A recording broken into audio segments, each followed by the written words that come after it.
Welcome back. Continuing the news, we continue our coverage of the fatal shooting of the alleged one-order Don right now. The Member of Parliament for the area, Olivia Grange, has given the assurance that things will be back to normal tomorrow following the shutdown of business in Spanish Town. Kirk Wright picks up this story. Member of Parliament for St. Catherine Central, Olivia Babsy Grange, is encouraging the business community to reopen their establishments because there's nothing to fear and there will be no further disruption. We are back to the normal operation and functioning of this division.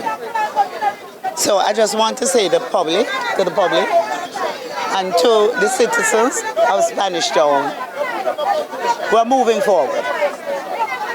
To the business community, please open up your business. We're back to normal. The relationship between residents and the police took a hit on Wednesday after the lawmen were stoned and their vehicles damaged after they attempted to apprehend a man from the area. Ms. Grange has since condemned the incident and says a meeting will be arranged with the community and the police for the residents to air their grouses. I've also indicated to the superintendent that I would want the police or the security forces to be professional in carrying out their duties.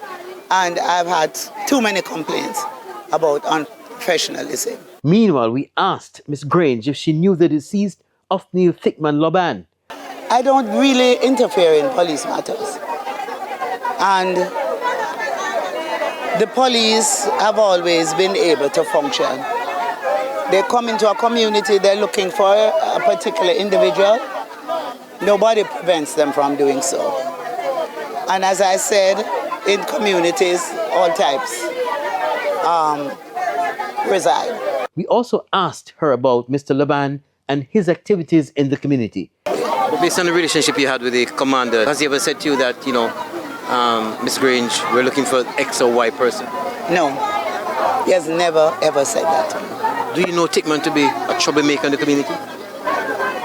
Not to my knowledge, but I cannot question the police in terms of what they may say. And I totally leave that up to the police. Kirk Wright, TVJ News.